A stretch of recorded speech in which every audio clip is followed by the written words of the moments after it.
El universo cuántico mecánico.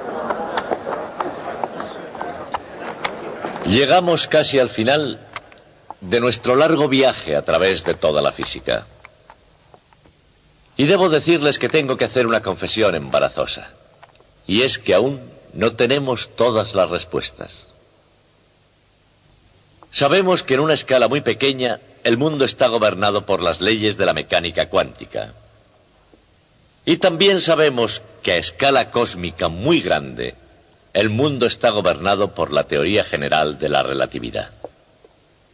Cuando esas dos grandes teorías se examinan muy cuidadosamente, se encuentra que no son completamente compatibles entre sí. Y esto significa que aún no conocemos las últimas reglas del juego. Pero mis amigos que trabajan en ese problema son muy optimistas. Presienten que muy pronto tendremos las ecuaciones definitivas que describan todo lo que ocurre en el universo. Podrán suponer que ese será el fin de la física. Cuando llegue el momento en que se hayan escrito las ecuaciones definitivas, todos los físicos podrán hacer sus maletas e irse a casa para hacer algo útil, como arreglar un grifo o algo por el estilo. Imaginen lo que tendríamos que hacer si tuviéramos esas ecuaciones definitivas del universo. Presumiblemente serían ecuaciones muy difíciles, probablemente ecuaciones diferenciales. Y no sería posible escribir todas las soluciones tan solo con lápiz y papel. Se necesitaría un ordenador muy grande. Un gran ordenador que arrojaría una inmensa cantidad de datos. Una información que nos daría todas las posibles soluciones a esas ecuaciones definitivas. Y ese sería verdaderamente el fin de la física, porque tendríamos todas las soluciones de las ecuaciones definitivas del universo. Bien, el hecho es que todo eso no nos serviría para nada. Porque esas soluciones serían necesariamente al menos tan complicadas como el propio universo. Y para eso ya tenemos el universo. No aprenderíamos nada absolutamente con todo eso. La verdadera tarea de los físicos no es descubrirlo todo. La verdadera tarea es entenderlo. Es averiguar cómo unas cosas están relacionadas con otras. Es desarrollar una forma de intuición adiestrada que nos permita comprender en cualquier fenómeno dado lo que es importante y lo que no lo es. Lo que queremos saber es por qué las cosas funcionan del modo que lo hacen. En la física la mayor parte del trabajo, no piensen que consiste en encontrar cómo funciona todo. Consiste en hacer lo contrario exactamente.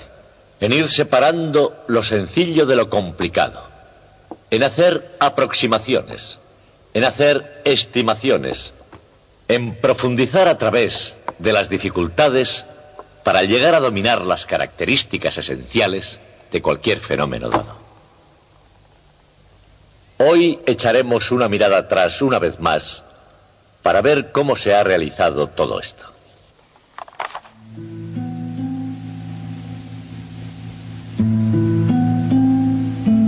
Muy de vez en cuando aparece alguien que descubre un cierto comportamiento que nadie había advertido anteriormente. Podría ser, por ejemplo, que los planetas del sistema solar obedecen a reglas precisas y relativamente sencillas.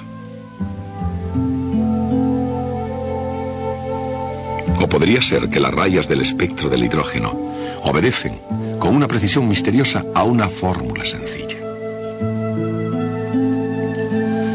Tal vez sea una similitud entre la trayectoria de una bala de cañón y la órbita de la Luna, lo que atrae la atención de alguien.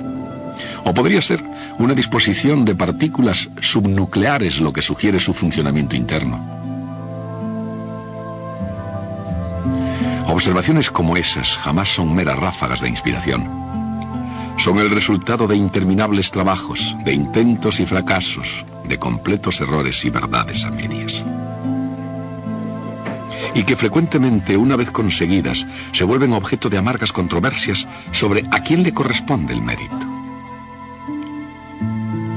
Pero hay algo que no se discute una vez que se ha descubierto un nuevo modelo de comportamiento. y se ha relacionado una parte del universo con otra. La conexión jamás será olvidada. Tales acontecimientos nunca son el final de la historia. Con frecuencia son precisamente el comienzo. Y lo que comienza con ellos puede ser nada menos que revolucionario. La historia del universo mecánico comenzó con una revolución científica. Cansado de la inmensa complejidad de la astronomía antigua, Copérnico sacó la Tierra del centro del universo y la puso en su lugar, bajo la influencia del Sol. Cuando se calmó el revuelo provocado por esta teoría, el resultado fue una nueva visión del universo como una máquina. Una máquina maravillosamente complicada, pero que cumplía unas leyes mecánicas precisas. A sabiendas o no, esa idea es el fundamento silencioso de todo el pensamiento occidental desde la época de Newton hasta incluso nuestros días. Pero irónicamente ya no es aceptada por la misma gente que la creó, los físicos. Y así el relato del universo mecánico finaliza con la historia de la Segunda Revolución. Una revolución que tuvo lugar en este siglo, casi dentro de nuestra generación, y que provocó un revuelo que aún no se ha calmado. Al igual que la primera revolución, la segunda nació del intento de solucionar un problema. La primera resolvió el problema del sistema solar y la segunda, el problema del átomo. ¿Es realmente posible que dos problemas tan similares hayan requerido soluciones tan radicalmente distintas, de modo que sería necesaria una segunda revolución para derribar a la primera? Después de todo, la primera revolución, la invención de la mecánica clásica, había resuelto no solo el problema del sistema solar, había logrado mucho más.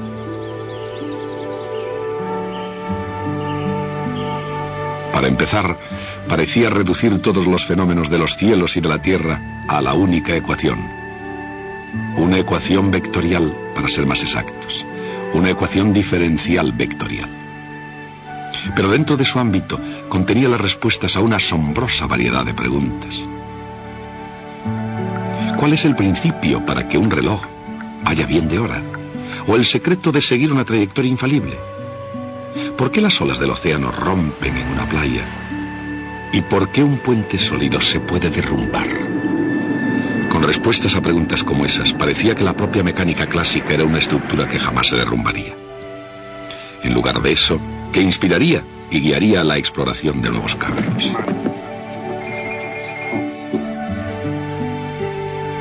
Y a la larga, ninguna expedición sería más fructífera o impactaría con mayor fuerza que el estudio de la electricidad. Benjamin Franklin, con un talento aparentemente sin límites para la invención, dio la primera descripción útil de la carga eléctrica. Y así proporcionó la primera explicación de un extraordinario invento del siglo XVIII llamado la botella de Leyden. Por supuesto, una revolución, aunque no sea del tipo científico, separaba a Michael Faraday de Benjamin Franklin. Sin embargo, Faraday y Franklin tenían mucho en común. Compartían una ignorancia casi perfecta de las matemáticas, una insaciable curiosidad por la naturaleza, especialmente la naturaleza de la electricidad, y una participación verdaderamente considerable de genialidad. Y eso es justo lo que se necesitó para relacionar las cargas eléctricas con las líneas de fuerza. El concepto de líneas de fuerza incluiría, por suerte, también el magnetismo. Y cuando Michael Faraday se enfrentó a la cuestión de cómo poder utilizar el magnetismo para crear electricidad, su respuesta, la inducción electromagnética, pondría al mundo bajo un estado constante de flujo variable. Nadie captó el significado del flujo variable mejor que James Clerk Maxwell. Maxwell tenía un secreto y un dilema a la vez. El secreto era que oculta detrás de las fuerzas entre cargas eléctricas y detrás de la fuerza magnética entre corrientes eléctricas estaba nada menos que la propia velocidad de la luz esperando ser descubierta. El dilema era que, a pesar de toda la elegancia y la fuerza de las leyes de la electricidad y del magnetismo, las leyes de Gauss, de Ampère y de Faraday, había algo que faltaba.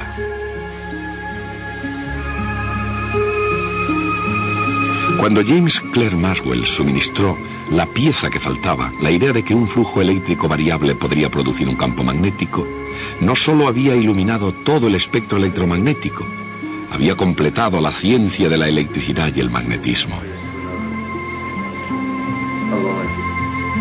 Fue un logro que rivalizó con la invención por parte de Isaac Newton de la propia mecánica clásica. Cuando el siglo XIX llegaba a su fin, la mecánica clásica de Newton y la teoría electromagnética de Maxwell parecían ser los cimientos gemelos de un edificio de la física que permanecería para siempre. Pero era un para siempre que no estaba destinado a durar mucho tiempo. ¿Qué podía haber fallado? Ciertamente no parecía que fuera mucho en ese momento, solamente unos pocos detalles que no encajaban bien en la gran escena. Por ejemplo, Albert A. Michelson había construido un dispositivo maravilloso para medir el movimiento de la Tierra mediante el estudio de los cambios de unas franjas de luz. Todo lo que se podía esperar era un pequeño cambio en la figura. Pero cuando Michelson giró su interferómetro en el viento del éter, en lugar del pequeño cambio que esperaba, no se produjo absolutamente ninguno. Luego estaba el curioso caso de Max Planck. Su problema era explicar el color de un cuerpo caliente brillante. Para resolver este problema necesitó introducir una nueva constante. Era una constante muy pequeña. De hecho, Planck tenía la esperanza de que se anularía por completo, pero no se anuló. Y luego estaba la extraña historia de Ernest Rutherford.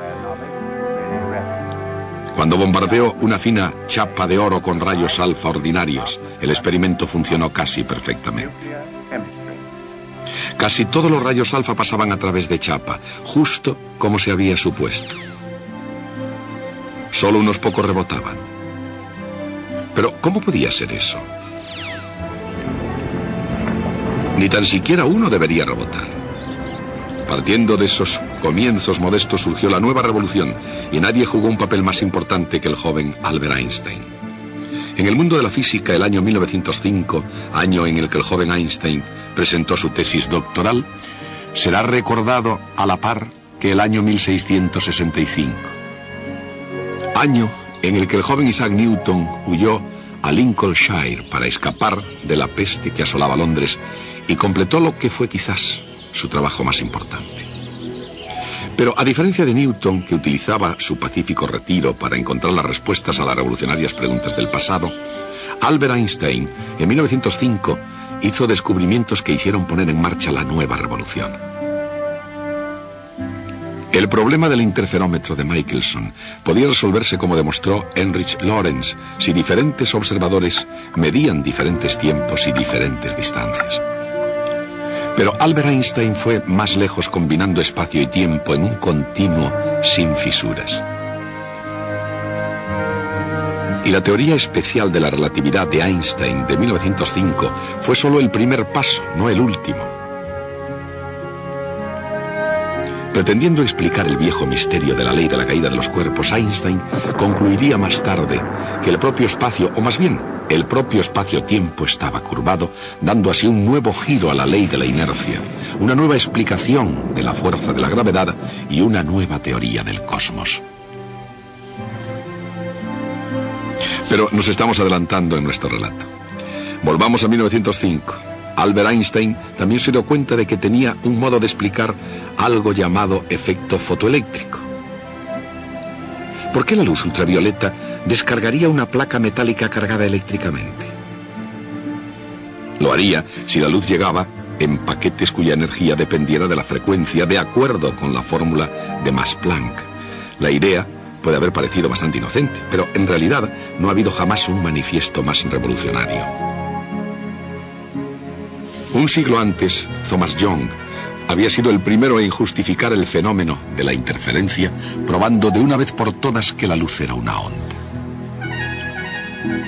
A finales del siglo XIX, la teoría de Maxwell había explicado lo que ocurre cuando cargas eléctricas crean ondas luminosas que se propagan en el vacío. Pero Pero el mundo de la física apenas se había sentado a descansar para gozar de su triunfo cuando Albert Einstein, negándose a cabalgar sobre la cresta de la ola, dijo que la luz podría estar formada por partículas. Eso provocó que la revolución comenzara en serio. Provocó a Ernest Rutherford, el cual desde el momento en que se dio cuenta de que algunos rayos alfa rebotaban en la plancha de metal, eran exactamente revoluciones lo que tenía en mente. Al igual que Copérnico antes que él, Rutherford situó el núcleo en el centro del átomo y colocó los electrones en movimiento girando a su alrededor. Hubo una vez, mucho tiempo antes, en que la pregunta había sido: si la Tierra se está moviendo lanzada a través del espacio, ¿por qué no salen volando las cosas que están sobre ella? Ahora la pregunta era: si el electrón es acelerado constantemente, cayendo eternamente en su órbita alrededor del núcleo, ¿por qué no irradia su energía orbital y cae al núcleo? Niels Bohr se presentó con un salto acuático y una parte de la respuesta. Solo se permitirían ciertas órbitas especiales, aquellas cuyos momentos cinéticos fueran múltiplos de h con barra. Y la luz solo podría ser emitida o absorbida en saltos entre órbitas. Eso es exactamente lo que se necesitaba para explicar el tamaño y el espectro del átomo de hidrógeno. ¿Qué se necesitaría para explicar por qué se permitían precisamente esas órbitas y no otras? El príncipe Luis de Boyle era un aristócrata como el que más, pero tenía también un espíritu democrático y un sentido de la igualdad de oportunidades. Dijo: si la luz puede estar formada por partículas, ¿por qué no pueden los electrones ser ondas?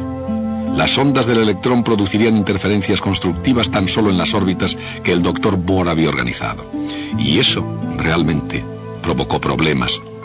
Mientras que el mundo de la física parecía ir de triunfo en triunfo, su propia estructura se estaba desenmarañando, o para expresarlo de otro modo, la dualidad partícula-onda parecía una metáfora defectuosamente mezclada. Indudablemente, las ondas de diferentes longitudes podrían combinarse en un paquete o en un bulto vagamente parecido a una partícula, pero entonces ésta ni siquiera tendría una cantidad de movimiento definida. A su debido tiempo, esta extraña idea no solo llegaría a ser aceptada, sino que se conocería como el principio de incertidumbre de Heisenberg. El principio del profesor Heisenberg describía en términos generales las nuevas leyes de la física. Los detalles se podrían encontrar al resolver una nueva ecuación dada por Erwin Schrödinger. Y cuando se resolvió esa ecuación, ofreció una imagen del átomo que iba más allá de la imaginada por Niels Bohr. La nueva teoría llamada mecánica cuántica explicaría mucho más que los estados del átomo de hidrógeno. Explicaría también todos los otros átomos de todos los otros elementos. La mecánica cuántica puede muy bien convertirse en el triunfo definitivo de la física. Pero como muchos triunfos fue adquirido con un costo enorme. Desafía la idea más fundamental de todas: la relación entre causa y efecto. En la física aristotélica, cada movimiento tenía que tener una causa inmediata. Se necesitaba un ímpetu, un impulso para mantener en movimiento una bala de cañón. En la física newtoniana, el movimiento ya no necesitaba de una causa, pero cada cambio en el movimiento sí la necesitaba. Sin embargo, en la física moderna, dada una causa, no siempre se produce el mismo efecto. Este es el verdadero abandono del pasado. Los resultados de un conjunto dado de circunstancias no estaban completamente determinados. Hay resultados alternativos posibles. Solo están determinadas con precisión las probabilidades de las alternativas. Esta falta de determinismo es verdaderamente revolucionaria y no debe confundirse con una situación similar que surgió en la física newtoniana. La estadística se ha utilizado extensamente para describir el movimiento de las moléculas en un gas. Eso fue solamente un procedimiento práctico. Teóricamente se podía calcular la trayectoria de cada bolita sólida. Teóricamente se podía predecir el futuro del universo. Sencillamente no era práctico hacerlo. Pero con la mecánica cuántica, la situación ha cambiado fundamentalmente. Como una cuestión de principios, las trayectorias de las partículas atómicas no pueden predecirse con exactitud y el futuro del universo no es predeterminado. En los países, como en los campos de la ciencia, tienen lugar revoluciones. Vienen y se van, y las cosas permanecen más o menos igual. Incluso en el universo mecánico cuántico, algunas cosas no han cambiado.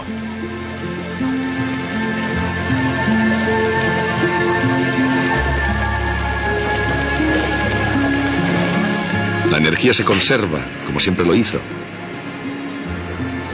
Y así la cantidad de movimiento. Y también el momento cinético. De hecho, esas mismas ideas residen en el propio corazón de la física moderna. Por ejemplo, en la teoría de la relatividad se conserva la cantidad de movimiento, aun cuando eso signifique que la masa debe aumentar con la velocidad. Y es precisamente por eso que energía es igual a m por c al cuadrado. Incluso Niels Bohr, a pesar de su audacia, no desafió la idea de que la energía se conserva siempre. Y la idea de energía sigue siendo fundamental incluso para las partículas fundamentales. Con respecto al momento cinético, la idea no solo guió a Niels Bohr, sino que surgió como un concepto central de la nueva física en que cada electrón, por no mencionar las otras partículas elementales, es un tipo de giróscopo mecánico cuántico. Y sin embargo, es difícil imaginar cambios más profundos que los originados por esas dos grandes revoluciones separadas solamente unos pocos cientos de años. Primero, las esferas de cristal de los antiguos se transformaron en una máquina racional perfectamente ordenada, el universo mecánico. Y luego, en un asombroso cambio de rumbo de los acontecimientos. El tiempo y el espacio, la materia y el movimiento, los émbolos y engranajes propios de la gran máquina, se hicieron irreconocibles.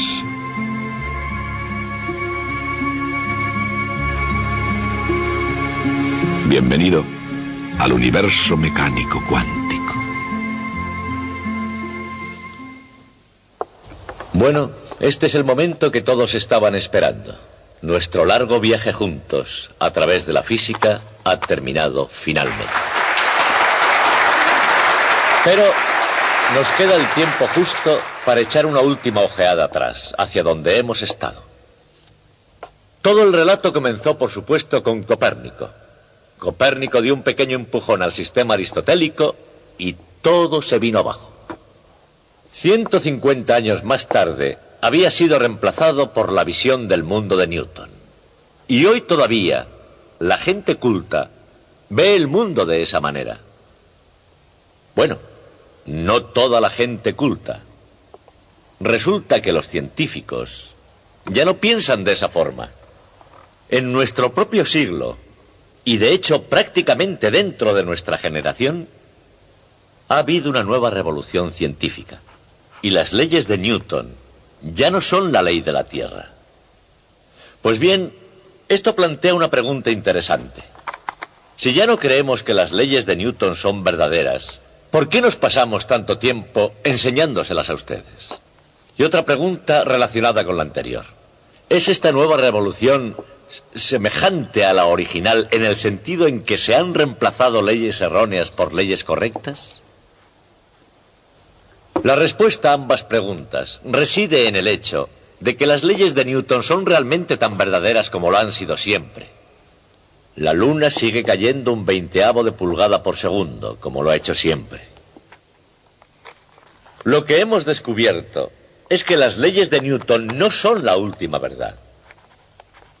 Surgen de leyes aún más profundas. Pero en cierto sentido, esta nueva revolución es semejante a la anterior.